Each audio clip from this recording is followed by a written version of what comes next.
हम लोग सब मिलकर इतने ऑर्गेनाइजेशन से एक एक बच्चा अडॉप्ट करेंगे, पढ़ाएंगे, उसके लिए फंड इकट्ठा करेंगे, तो हम साल में 500 बच्चों को ऑक्सफोर्ड, कैम्ब्रिज, हार्वर्ड में पढ़ा सकते हैं।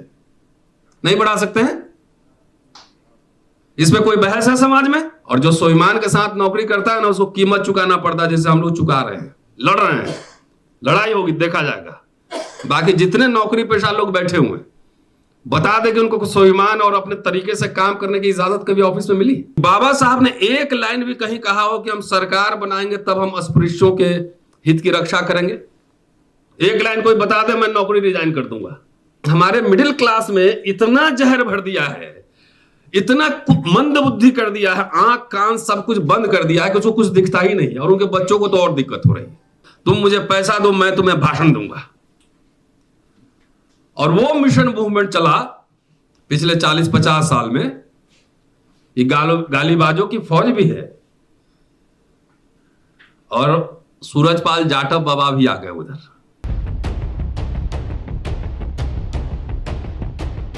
सम्मानित मंच और दोस्तों, आजकल मैं जो कुछ लिखता, पढ़ता या बोलता हूं डिफरेंट प्लेटफॉर्म्स पे, सोशल मीडिया पर, तो मुझे सुनने में आता है कि बहुत लोग नाराज हैं। और कई जगह सुनने को आया कि लोग नाराज हो जाएंगे आपसे, समाज नाराज हो जाएगा। तो मैंने, अच्छी बात है, खुश होकर तो मर्सिडीज दे चुका है मुझे, समाज खुश होकर मर्सिडीज दे चुका है, तब नाराज होकर वापस ले लेगा, और क्या है। लेकिन मुझे अपनी बात रखनी होती है, बेबाकी से रखनी होती है। मैं आजकल किसी प्रोग्राम बहुत कम जाता हूं, बहुत कम प्रोग्राम में जाता हूं, क्योंकि ज्यादातर प्रोग्राम में रेटरिक्स होते हैं, भाषण होते हैं, है ना। देश बदल देना है, किसको विदेश भेज देना है, प्रधानमंत्री बनना है, राष्ट्रपति बनना है, मंत्री बनना है, यही सब कार्यक्रम जनरली रेटरिक होता है, भाषण।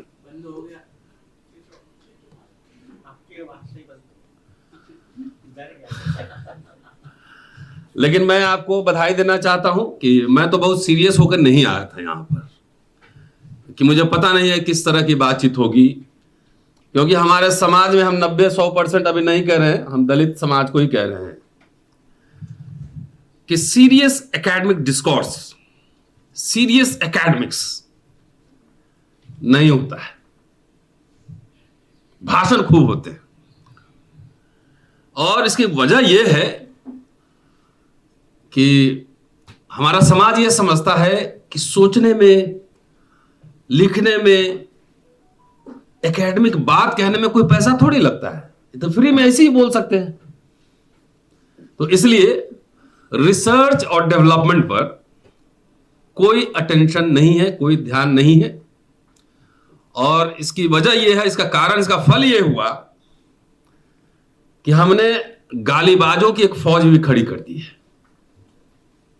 अगर आप सोशल मीडिया पे एक्टिव होंगे तो आप देखेंगे कि हमारे ही समाज के नौजवान लोग तर्क वितर्क, डिस्कोर्स नहीं करना चाहते हैं, वो आर्गुमेंट नहीं करना चाहते हैं। 3-4 वर्ड से ज्यादा उनके पास वोकैबुलरी नहीं है, क्योंकि घर में आपके अंबेडकर की किताबें जरूर होंगी, लेकिन पढ़े नहीं होंगे, बच्चे पढ़ते नहीं होंगे। तो ये हमने फौज खड़ी कर दी है एक, और दिख रहा है वो रिजल्ट। और I am a professional historian. इतिहासकार का काम भक्ति करना नहीं होता। इतिहासकार अपने समय से सवाल पूछता है, अतीत से सवाल पूछता है, और तब बात करता है। तो सवाल तो पूछे जाएंगे, और इसलिए मैं आपके एसोसिएशन को बधाई देता हूं कि पहली बार कोई एकेडमिक टाइप का सेमिनार मुझे देखने को मिला जिसमें कुछ सीरियस बातचीत होगी। तो अभी 1 साल में ही आपने, 1 साल भी नहीं हुआ ना, मार्च से क्या है, 5 महीने में आपने 3 प्रोग्राम कर दिए। तो एक प्रस्ताव मैं देता हूं, उसी से बात आगे बढ़ाता हूं फिर, कि देखिए हमारे पास रिसोर्सेज की कमी नहीं है। एक बड़ा मिडिल क्लास था जिसको अब खत्म करने की तैयारी चल रही है, और हमारा समाज उसको लेकर सीरियस भी नहीं। और इस मिडिल क्लास ने, आप जैसे लोगों ने, नौकरी पेशा लोगों ने, ऐसा नहीं कि पैसे नहीं दिए, पैसे तो करोड़ों अरबों रुपए दिए, करोड़ों अरबों। लेकिन किसी स्कॉलर को फंड नहीं किया, किसी को विदेश नहीं भेजा, किसी को इकोनॉमिक्स नहीं पढ़वाया। भाषण देने के लिए आपने पैसे सबको दिए, भाषण खाली, तुम मुझे पैसा दो, मैं तुम्हें भाषण दूंगा। और वो मिशन मूवमेंट चला पिछले 40-50 साल में। ये गालीबाजों की फौज भी है, और सूरजपाल जाटव बाबा भी आ गए उधर, है ना। कितना साइंटिफिक टेम्परामेंट, कितना फूले अंबेडकर के विचारों को आपने घर घर पहुंचाया कि बाबा जाटव जो है, सूरजपाल जाटव, उनके सभाओं में लाखों लाख भीड़ होती है। हमारी मां बहनें महिलाएं जाती हैं, दब के मर जाती हैं, और आप कूपन लेके घर घर घूम रहे हैं। इसमें सीरियस डिबेट होना चाहिए। कोई सीरियस किताब स्पॉन्सर्ड की, कुछ स्कॉलर को स्पॉन्सर किया, किसी को विदेश भेजा, एक स्कूल खोला, तो नहीं, भाषण देंगे। इसलिए इस दिशा में मैं समझता हूं कि आपका जो एसोसिएशन है उसमें हम मदद करेंगे। आप यूनिवर्सिटी से लोगों को ढूंढिए, पेपर, रिसर्च पेपर मंगवाइए। आजकल प्रोफेसर लोग भी कम पढ़ी लिख रहा है, नहीं है? वो फ्लैट खरीदने में ज्यादा भी है। देखिए रूप जल्दी वहां किताब छापे हुए 13 वॉल्यूम, कितना 14 वॉल्यूम में। तो आजकल फ्लैट का किस्त चुकाने में और कार का किस्त चुकाने में जो है ना, मियां बीवी दोनों प्रोफेसर है, लेकिन सीरियस एकेडमिक्स नहीं हो रहा है ना। तो प्रोफेसर लोग भी आजकल कम पढ़ते लिखते हैं, और उनसे तो उम्मीद की जाती है कि अपने समय के जलते हुए प्रश्न पे सवाल उठाएंगे, लेकिन आजकल डर के मारे अपने प्रिंसिपल पे भी गलत सही जो करे उसमें साइन करते रहते, नहीं बोलते। अपने वाइस चांसलर पे सवाल नहीं उठाते। टीचर से एक्सपेक्टेड है कुछ सवाल करेगा, तो डर के मारे नहीं उठाते हैं, कहीं सस्पेंड हो जाएंगे तो फिर किस्त कौन देगा मकान का। तो इसलिए ऐसे समय में हम संक्रमण की दौर से गुजर रहे हैं। ऐसे समय में सीरियस आप आर्टिकल मंगवाइए स्कॉलर से, वो कथा कहानी कुंजी छाप नहीं, सीरियस फुटनोट रेफरेंस के साथ रिसर्च पेपर मंगवाइए, और साल में भी एक ढंग की अच्छी किताब आ जाएगी ना, तो लगेगा कि हमारा एक कंट्रीब्यूशन हुआ। आदमी मर जाएगा लेकिन पब्लिकेशन जिंदा रहता है। कुसुम जी बैठे हुए यहां पे, खूब लिखते हैं। तो ये सीरियस एकेडमिक, क्योंकि दलित लोग को सीरियस एकेडमिक से मतलब नहीं है। ये मैं तो खुल के बोलता हूं, तुम खुश हो गए तो न मुझे मर्सिडीज दोगे, और नाराज हो गए तो कुछ मेरा छीन नहीं लोगे। और मेरा काम जो है वो दोनों तरफ देखना, इधर भी देखना है, इनसे भी लड़ना है। क्योंकि हमारे मिडिल क्लास में इतना जहर भर दिया है, इतना मंद बुद्धि कर दिया है, आंख कान सब कुछ बंद कर दिया है कि उसको कुछ दिखता ही नहीं, और उनके बच्चों को तो और दिक्कत हो रही है। सुप्रीम कोर्ट से एक ऑर्डर आया, डिबेट उस पर नहीं जाएंगे। और आज ही इंडियन एक्सप्रेस में छपा है कि पांचजन्य में छपा है, caste is a unifying factor. Indian Express की खबर है कि भारत में कास्ट यूनिफाइंग फैक्टर है।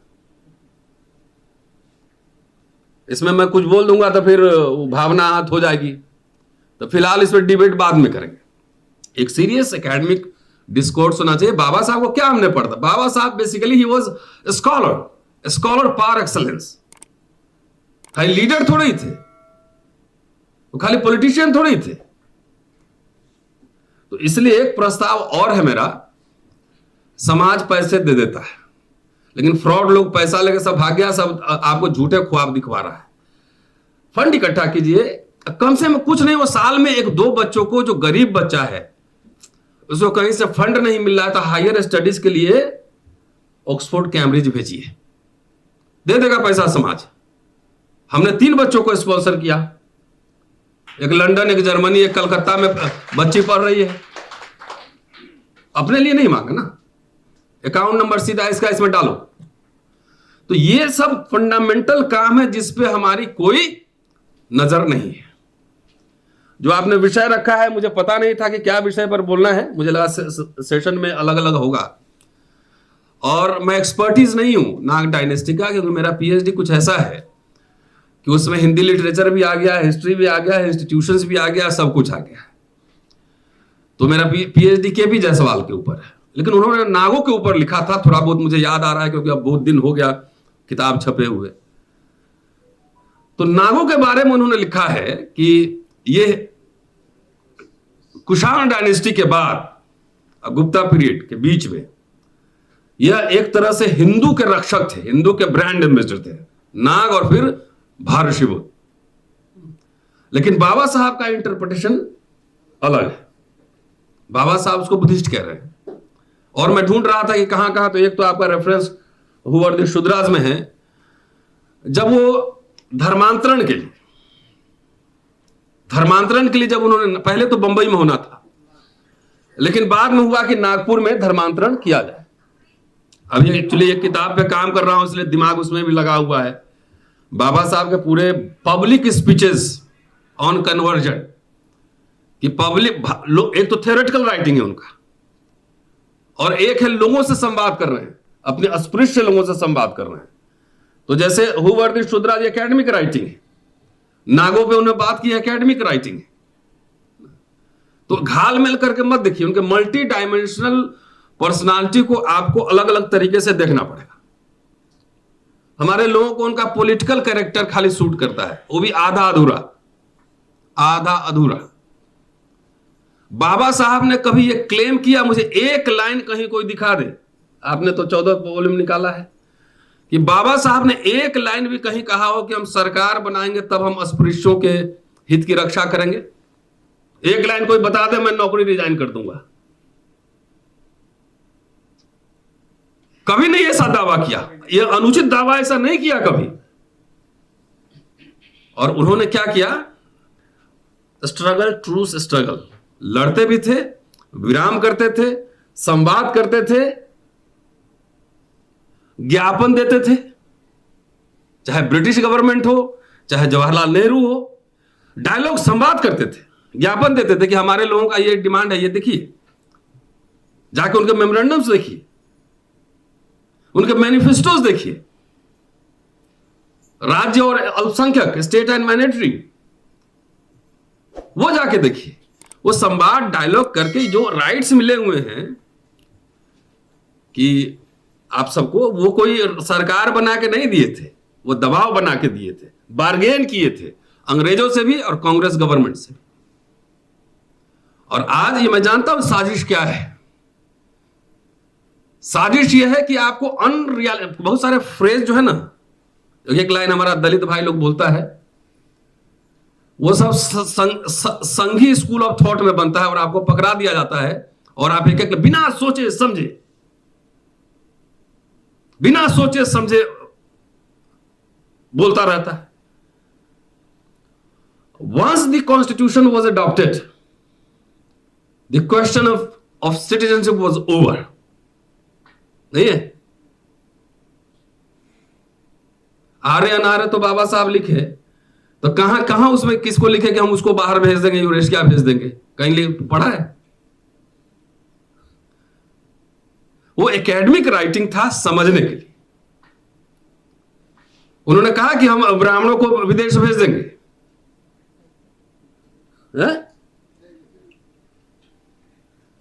सिटीजन से वो जो हो गया बात फाइनल।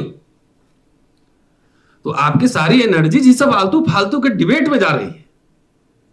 पहले जो मिला था वो तो बच नहीं रहा है। मैं बार बार ये बात कह रहा हूं कि 10 साल में मैं और चंद्रभान जी हैं, कुछ हम लोग बातचीत करते रहते हैं, नौकरियां खत्म हो रही हैं, कोई आंदोलन है, हम सरकार बना लेंगे तो सब एक दिन में ठीक कर देंगे। न राधा के 9 मन तेल हो, न राधा नची है।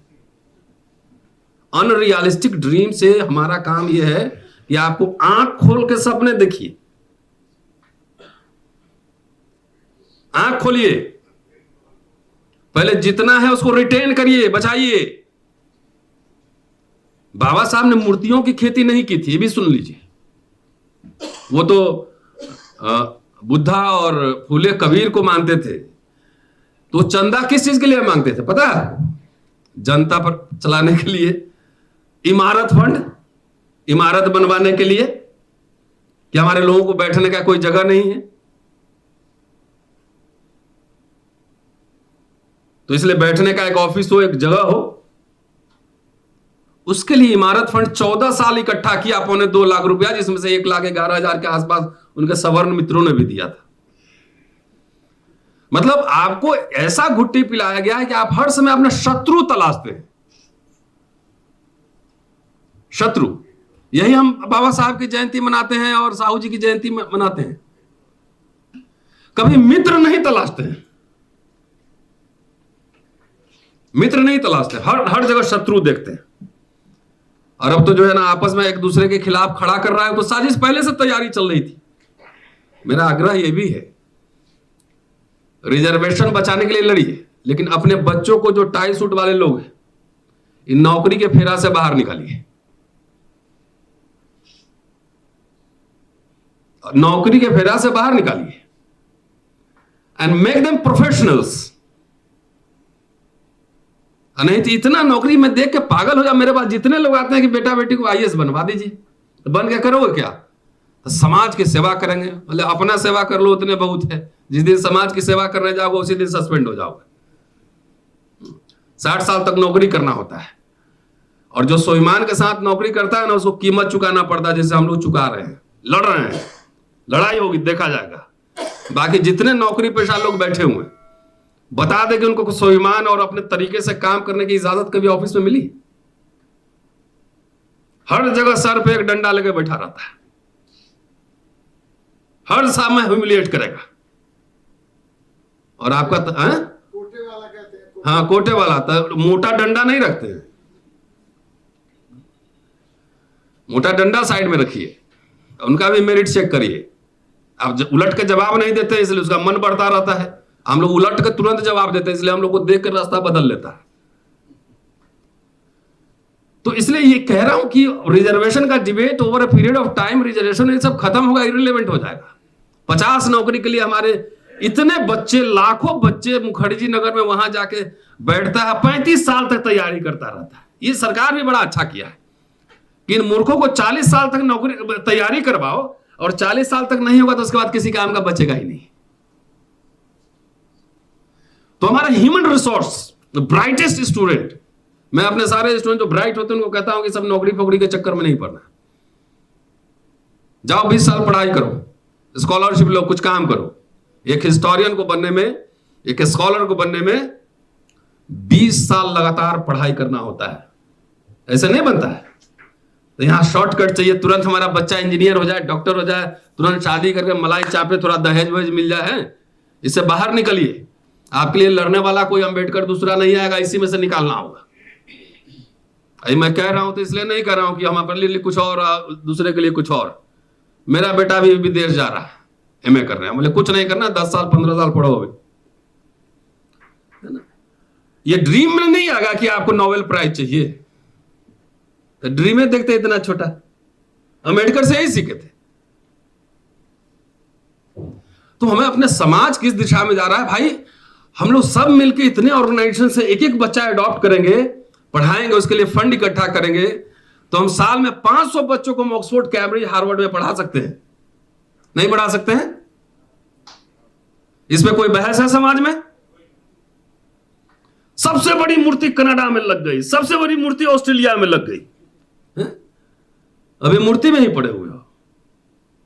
अब तो डिजिटल वर्ल्ड में सब जगह एवरीथिंग इज देयर। अब उससे थोड़ा बाहर निकलिए।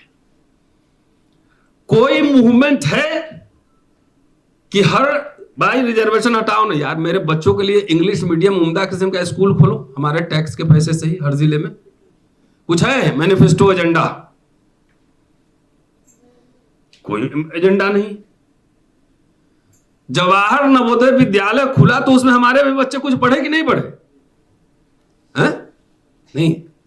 सब सांपनाथ, नागनाथ सब है, तो आपको दिया ही सब कौन, किधर से आया? अरे कुछ उसमें से मित्र भी तलाशोगे ना। ये खाली सबको गाली दे दे, एक झाड़ू से झाड़ते रहोगे।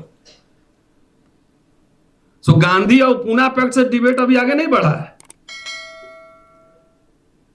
उससे आगे बढ़ो ना। पहले पूना पैक्ट जाके पढ़ो, उसमें क्या क्या प्रोविजंस हैं, और क्यों अंबेडकर 10 साल तक पूना पैक्ट सेलिब्रेट करते रहे।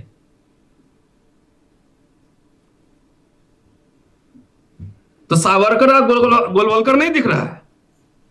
जो मिला था वो भी सब निकल रहा है, बीजेपी, आरएसएस।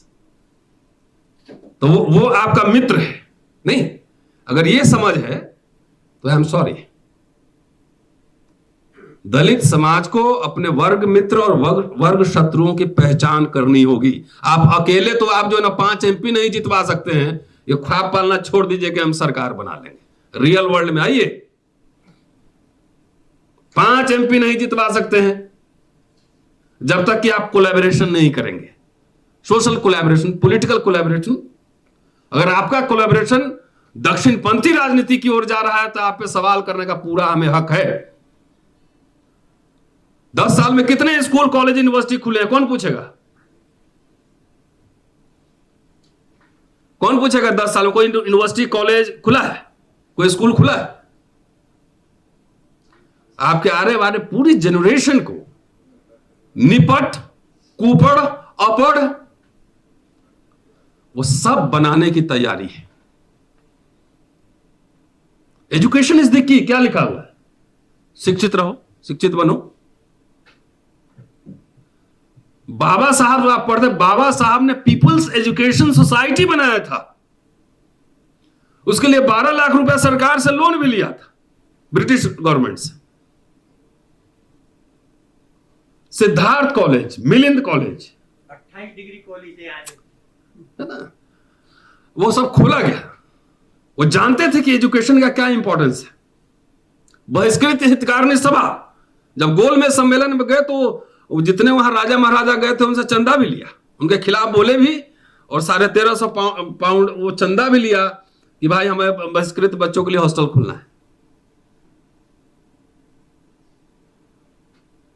पत्रिकाएं निकाल रहे थे ना, आपने तो पूरा काम ही किया है।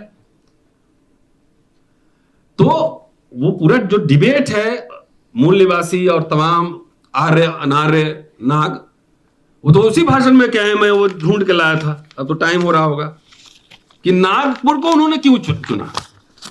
तो कह रहे नागों का शहर है, वहां नाग नदी है, नागार्जुन पर्वत है, इसलिए उसका नाम नागपुर पड़ा है। RSS से पंगा लेने का, उसको चिढ़ाने का हमारे पास कोई वजह नहीं है।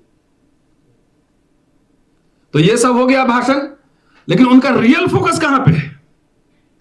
एकेडमिक काम है उनका, प्रॉब्लम ऑफ रूपी है, ब्रिटिश फाइनेंशियल सिस्टम पे भी लिख रहे हैं, तमाम इकोनॉमिक्स से लेकर सोशियोलॉजी सब पे लिख रहे हैं। लेकिन उनका रियल फोकस कहां था? Liberation of the untouchables. उनके मुख्य श्रोता अस्पृश्य थे। आजकल जो बहुजन कर रहे हैं ना साहब, अंबेडकर की बात 1932 में मान लिए रहते तो आज बहुत सारा समस्या ऐसी सॉल्व हो गया रहता। तो बी रियलिस्टिक। उस समय भी नहीं माना गया और अभी भी कोई सीरियस नहीं है। कास्ट सेंसस को लेकर कोई आंदोलन, मूवमेंट है? खाली नेता लोग बोल रहे हैं। समाज में कोई हलचल है? तो हमारा काम इतिहास के छात्र होने के नाते जो शांत तालाब में एक पत्थर मारना है। आप घर जाइए और सोचिए। अरे ऐसा नहीं होता। बाबा साहब ने इसी भाषण में कहा कि हमने लॉर्ड लिथगो से मिला तो मैंने कहा कि मैं आपके 50 ग्रेजुएटों से बेहतर हूं कि नहीं? बोला हाँ। तो अलीगढ़ मुस्लिम यूनिवर्सिटी को पैसा दे रहे हैं, आप BHU को पैसा दे रहे हैं, तो हमारे समाज के लिए कुछ करिए। तो क्या बोले थे? 16 बच्चा लॉर्ड लिथगो के समय भेजे थे वहां पर पढ़ने के लिए। उनसे अपेक्षा क्या थी? उनसे अपेक्षा ये थी कि पढ़ के आएंगे और एक तरह से उस शिखर पर बैठ के निगरानी करेंगे। ठीक है। तो बाद में बाबा साहब कहते हैं कि वो इस तरह हुआ, कुछ जैसे घड़ा पकता है, कुछ पके रह गया, कुछ ये हो गया, उसी तरह से हो गया। तो ये खाली ये कहना कि नहीं आए और आप काम नहीं करेंगे, तो मुझे इस प्रस्तावना से भी दिक्कत है। उन्होंने भेजे, उसमें से कुछ लोग अभी अमेरिका में मुझे पता लगा है जो बच्चों की मदद वहां करते हैं। अरे कुछ नहीं हुआ, अपना घर तो ठीक कर लिया, ये तो किया। खाली ये जो फैलाया गया है कि अरे वो आए और उन्होंने धोखा दे दिया, ये सब गलत बात है। स्कॉलर बनने में ऐसा नहीं कि 16 को 16 भेज देंगे तो 16 टॉपर ही बन जाएगा। वो 10 बैच अगर 16 भेजेंगे तो 10वां बैच में हो सकता है कि एक निकले डंका। वो मोती निकालने के लिए समुद्र में गोता लगाना पड़ता है, जितना डीप जाएंगे उतने मिलेगा। हीरा निकालने के लिए पत्थर को खोदना पड़ता है, कोयला को खोदना पड़ता है। तो ये एक्सक्यूज लेके सब चंदा मांग के अपना घर बनवा रहा है, पेट पाल रहा है बहुत लोग। उन्होंने भेजा तो इतने साल में हम लोग हर साल 20-20 बच्चा ही पढ़ाते, इतने पैसे इकट्ठे हुए। तो अगर 50 साल में 1000 होता, 1000 में से 910 खराब हो जाता, 950 अपना पेट पालता, 50 भी स्कॉलर और एक्टिविस्ट निकलते तो वो डिस्कोर्स पैदा करता ना। Indian express, times of India में आपके लिए आर्टिकल्स लिखते, सरकार को प्रेशर बनाते।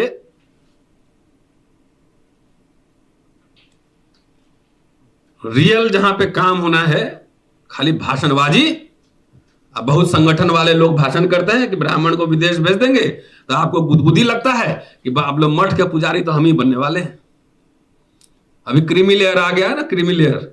तो जो क्रीम बन गया है ना, उसको रिटायर होते ही उसको जनेऊ दिया जाएगा या गोपवीत और अंगवस्त्र, और सीधे अयोध्या में उसको जो है मुख्य पृष्ठ बनाया जाएगा। नहीं तो हमारा काम आपको सोचने के लिए मजबूर करना है, और एकेडमिक डिस्कोर्स हो, फोकस हो, और सब अपने अपने घर से एक एक स्कॉलर निकालिए ना। 500 घर से 500 आदमी कोशिश करेगा तो कम से कम 50 सक्सेसफुल हो सकता है। हमने कोशिश ही नहीं की, इस दिशा में कोई कोशिश नहीं है, तब ना नागवंश में सीरियस रिसर्च करने वाला आएगा। कहां से आएगा? वो फैक्ट्री में थोड़ी बनता, बनाना पड़ता है। शुक्रिया, जय भीम।